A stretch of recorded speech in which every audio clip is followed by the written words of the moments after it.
Thanks very much, Lauren. Hello, everybody. Welcome from all over the world. Good morning, good afternoon, good evening, wherever you're joining us from. We're delighted you're joining us here for the latest in our Innovation at Work webinar series from our MIT Sloan Executive Education. This is our 30-minute need-to-know format, so I'll be brief in my introductions. I'm delighted to be joined today by two of my colleagues, Jen Armstrong and Meg Regan, who are going to talk to us about their work and their experience using a coaching approach to leading in challenging times with a theme of navigating uncertainty. And as I thought about this session, I think it's quite interesting. I'm so glad many people have joined us because oftentimes we're talking about external events or how we may be responding ourselves. And this webinar is really very much about how can we help others to be successful, as well as, of course, taking care of ourselves. So Meg and Jen are experienced members of the executive education team. They coach themselves in our executive education programs, and Meg is a colleague in the leadership team in MIT Sloan Executive Education as well. And it's just a pleasure. Thank you both for joining us today. And let me hand right over to you to introduce these concepts to us, and then we'll have a bit of discussion at the end. So Meg, Jen, please take it away. Thanks so much, Peter. And thanks to all of you for joining us. Jen and I love sharing this coaching approach, and we're so thrilled that so many of you are here with us to discuss it today. I'd like to start by pointing out that even though MIT is an institute of technology, MIT has long recognized that technology alone is not good enough to solve important problems and have impact in the world. Distinctly human skills, soft skills, are widely valued at MIT, and they're widely discussed, taught, and researched. However, in our community, if you want people to embrace soft skills and spend time thinking about them and learning them and honing them, you really need to provide some data, research, or science to back up why those skills matter and they're important. So Jen and I spend a lot of time in our coaching and our teaching thinking about how we can provide that kind of background and rigor to what we're talking about. So in that spirit, what we'd like to do is start out with looking at some interesting research findings from a company that we all know, Google. This research study is called Project Oxygen, and it was launched in 2008 to really try to determine what makes managers great at Google. And there were actually people at Google who wondered if managers were even necessary at all. So part of the challenge here was to test that hypothesis as well. The research teams defined manager quality using some qualitative data that they collect. One being manager performance ratings, and the other being feedback from the annual employee survey that they have at Google. And the data quickly revealed that managers did matter. Teams with great managers were happier and more productive. But what that research didn't tell them was what made a great manager at Google. And so they went about with another study to ask employees about their managers and try to learn more. So from this research, they originally identified 8 behaviors that were common among their highest performing managers, and they have incorporated those into their manager development programs. So just to share those with you, here are the top 3. 3, creating an inclusive team environment, showing concern for success and well-being. 2, empowering teams and not micromanaging. And number 1, being a good coach. So that one not only makes Jen and I do a happy dance, it also really backs up this idea that being a good coach and using coaching skills can result in great engagement with our teams, happiness, and more productivity. What may be most surprising about this is that the eighth on this list at Google has key technical skills to help advise the team. So we thought that was really interesting and compelling, and we hope that it piques your interest in the coaching approach that we're sharing today. Yeah, thanks, Meg. Thanks, Peter. Thanks, Lauren. Thanks, everyone on the MIT staff. It's always an honor to join this particular conversation, and it's great to be with everybody who is dialing in. So thank you. As Meg and I really start to define a coaching approach for this conversation, let me offer again that there are managers out there who are great coaches, and the Google Insight presents us with some of that information. No doubt we have some of those great manager coaches on the call with us today. You've developed active listening skills, you communicate effectively with your teams. What we'd like to add to the conversation is that for leaders who want to coach their teams, you can actually develop a coaching mindset along with the important coaching skills. You move to the next slide. Thanks, Meg. And let's also take a step back and consider what we mean by mindset. This is a word that comes up more frequently in our modern business vernacular. Most people would be familiar with Carol Dweck's work around growth mindset, for example. In short, we're defining it as a way of seeing. So whatever lens you happen to be putting on in a given moment informs what you see and how you make sense of it. So when we talk about a coaching mindset, especially for those of us who have spent years managing people, it may be tempting to think of it somewhat like the image we see here on the screen. It's tempting to think that mindset is about directly helping others address a challenge or a situation. I've adapted this graphic from my colleague here in Boston, Shay Adelson, because I think it just so simply in a visual way offers the distinction.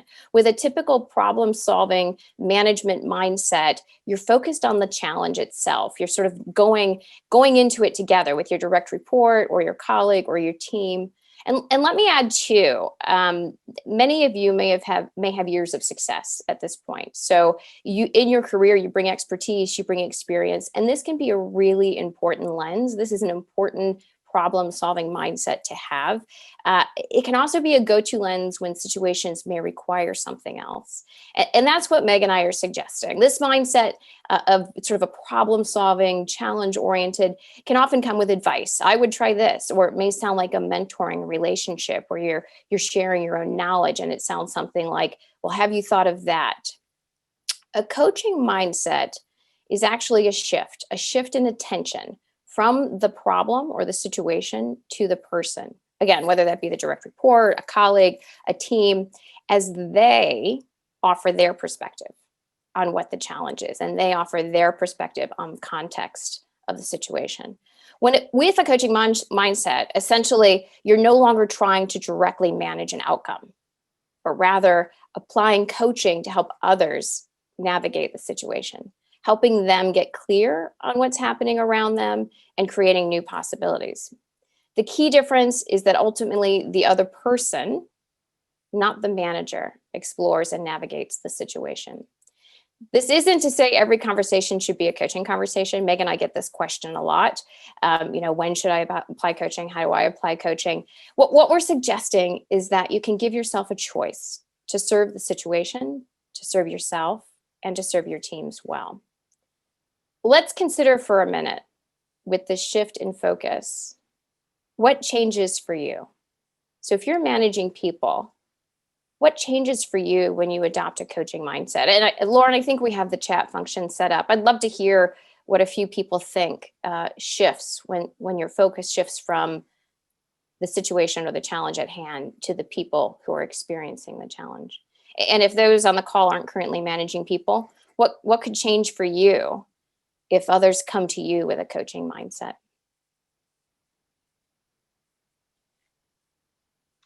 Anything coming up? I'm seeing trust is a big factor coming up. getting out of fixing the mindset, allowing the team to come up with a solution instead of giving it, asking questions instead of being directive, empowerment, transparency. Yeah, those are great. Those are on my list. You're coming in so fast, Jen, allowing space, learning something new every day, and inviting voices. Nice. Yeah. Yeah, they're real, and I'm hearing them in the responses. Thank you everyone for chiming in. There are some really practical benefits to shifting into coaching mode occasionally as a manager. It helps to mitigate some of the micromanaging. You'll remember that from the Google data, that the great managers do less of that, less micromanaging. The coaching approach can help with that. It also gives you a chance to reallocate your energy to people development instead of problem solving. Empowerment came through. That's one of my favorites. Providing opportunities to build trust, build relationships, surfacing new ideas. If you're in a situation that requires innovation, focusing on those who have a different perspective can help.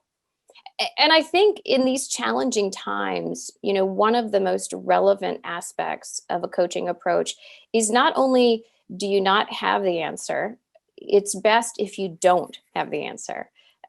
So when you think of what we're experiencing right now as a society, it actually provides you the opportunity to create new possibilities beyond what you may know, beyond your personal experience. And it's tempting to think, and we all do this, right? This is how our brains are wired. It's tempting to think we should have answers for situations that are difficult. Right now, we're living in essentially unknowable times. So when you lean into inquiry and get really curious about what others are thinking and seeing, you actually change what's possible, and you as a manager have the opportunity to learn and develop as well.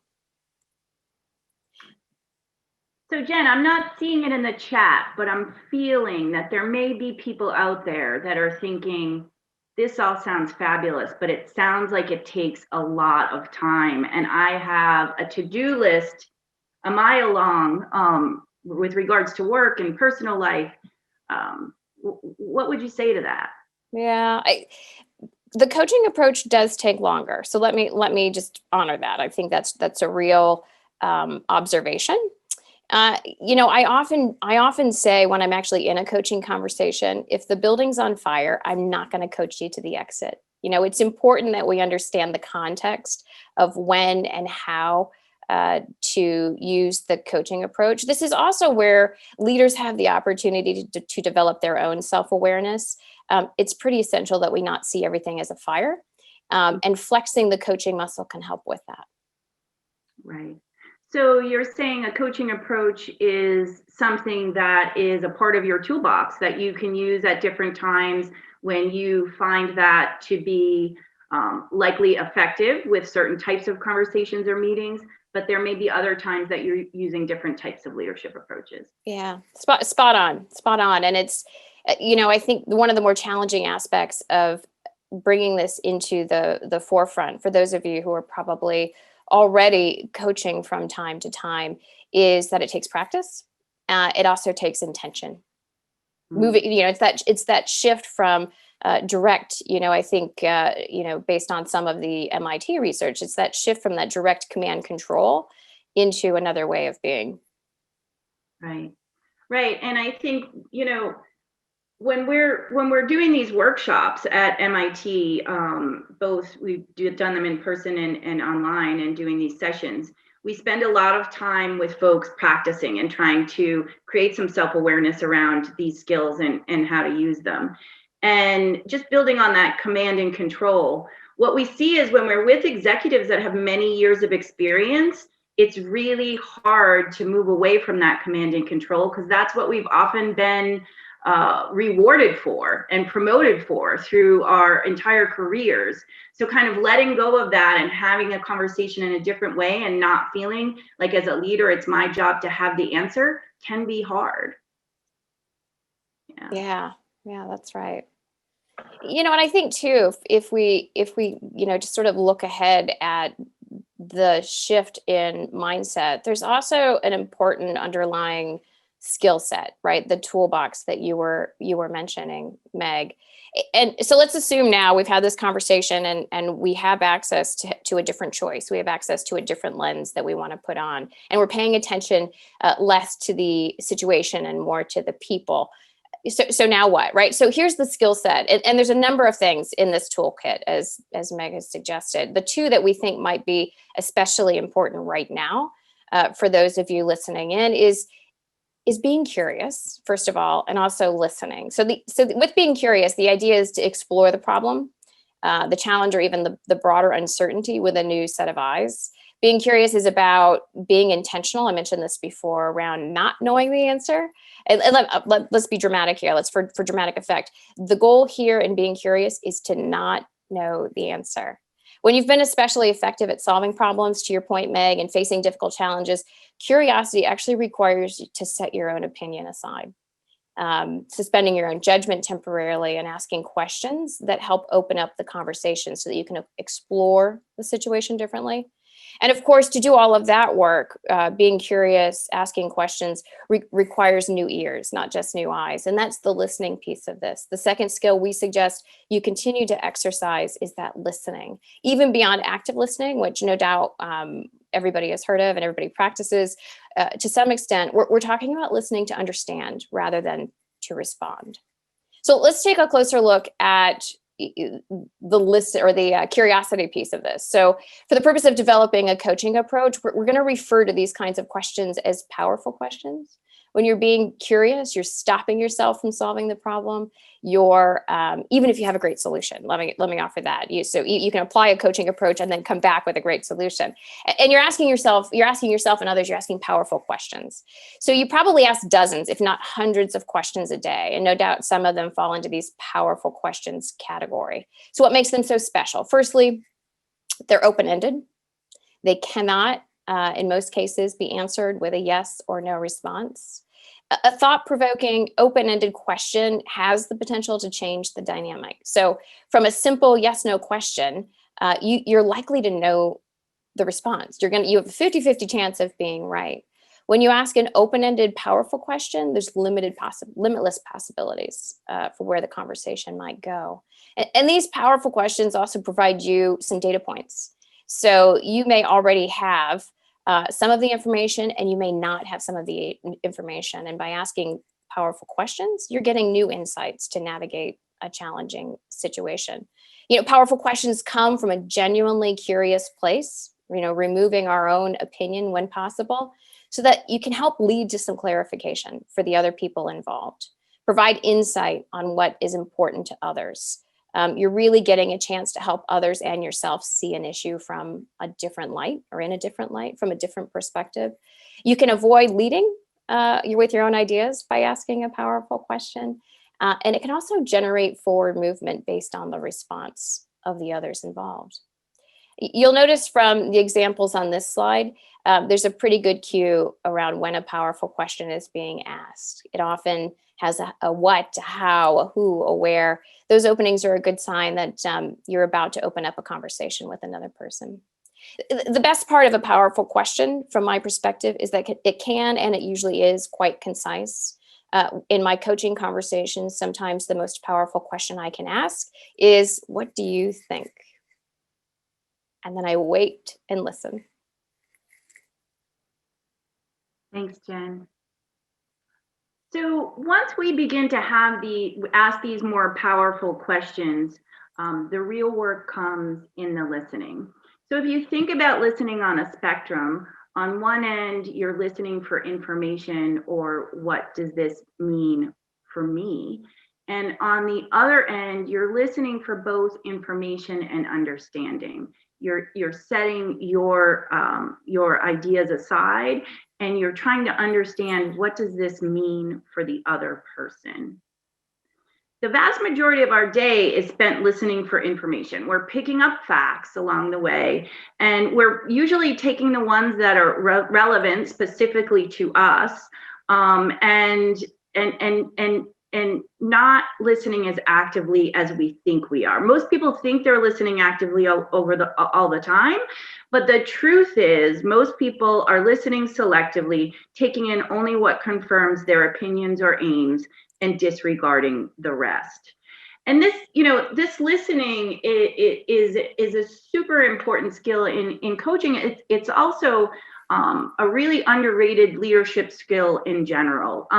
One of our colleagues at MIT, Otto Scharmer, asserts that a lot of great leadership failures come from a lack of listening, which really shows up as a huge gap in understanding between what a leader thinks is going on and what is actually happening on the ground or in the field.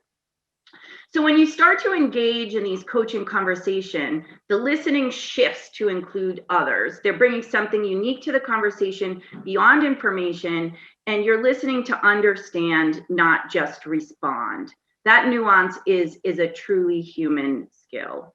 There are some techniques I'm sure you've heard of that you can use to kind of help you get focused on your listening. One is to mirror back or paraphrase what you've heard someone say. And that can be as simple as saying, what I heard you say is, and you can even go as far as to confirm it and say, did I get that right? So that's a way that you can start to train yourself to be listening and make sure that you're understanding what another person is saying. Another technique is acknowledging what has been said and also recognizing how it brings value to a conversation. So you may say, thanks, Alice. What I like about your idea is that it really addresses the customer pain points that we've been struggling with. So acknowledging the contribution and why it's important to the conversation. Another thing to remember when you're engaging in these types of conversations is that we all bring some emotion to a conversation, and it's okay to have feelings, and it's okay to validate those feelings. Validating a feeling doesn't mean that you're saying it's right or wrong. You're just acknowledging that it exists for that person. And one last thing to recognize is that your own perspective is always going to be influencing what you hear. So being aware of that can be very powerful. So as Jen said earlier, the thing about these skills and behaviors is they're not rocket science, and you've likely heard of them before. The real challenge is bridging this knowing, doing gap, right? So you know something, you hear about something, you understand the research, you think it's valuable, but then it's hard to show up and do it on a regular basis. As Jen mentioned earlier, it takes intention, and it takes practice, and it takes time. But we want to spend a few minutes talking about something that can get in the way. So I'd like to talk about the brain for a minute. And the brain is, I'd like to draw upon the research of Daniel Kahneman, who is a famous psychologist who actually won the Nobel Prize in economics. And he talks about and studied I have his book right here. Two systems that are at work in the brain, system 1 or the fast system, and system 2 or the slow systems. And the reason we have these two systems is our brain actually has a finite amount of energy available. And so it needs to be clever about how it uses that energy. And so it does automate things to help us to use less energy for more complex tasks. So in order to illustrate this, I'm going to use the example of driving a car. Probably most people drive often or have driven a car. And this is an example of fast thinking. You may drive to work and not even recall when you turned left or right or how many times you put on your foot on the brake. You probably also could sing a song or carry on a conversation while driving. Your brain is working on autopilot, allowing you to do this without effort. System 1 is also the one that will help you kind of slap on the brake in an instant if someone in front of you slams on their brake and you see the lights flash. It's effortless and automatic, and it relies on our past experience. So that's the key, is to remember that's relying on past experience, and it's drawing from that past experience to allow us to act quickly or come up with a solution quickly in a situation. Now, if we stick on that theme of automobiles, think about if you were to buy a new car, right? If you were to buy a new car, you would most likely start to do some research. You might visit some dealerships. You might take a test drive. You might read some consumer reports. You might ask some friends what they think and what car they drive. You might look at some reviews. System 2 is at play here. It's conscious and effortful. It takes more time, but it helps you make a new decision in a new space. So the thing we want you to take away from this is that there are both advantages and disadvantages of these systems. And they can serve us well in some situations, and they can also not serve us as well in other situations. And the approaches that we're discussing today are hopefully ones that will help you and your team slow down your thinking when you're looking for dealing with uncertain or new situations, coming up with innovative solutions, and getting more meaningful conversations going with your team.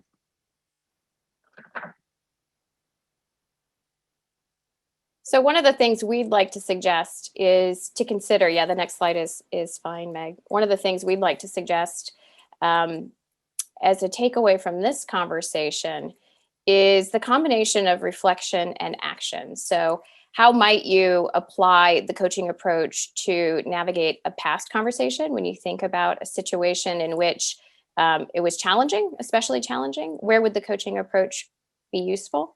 And also think ahead. How would you like to experiment with the coaching approach in a difficult or challenging or uncertain conversation or meeting that's coming up?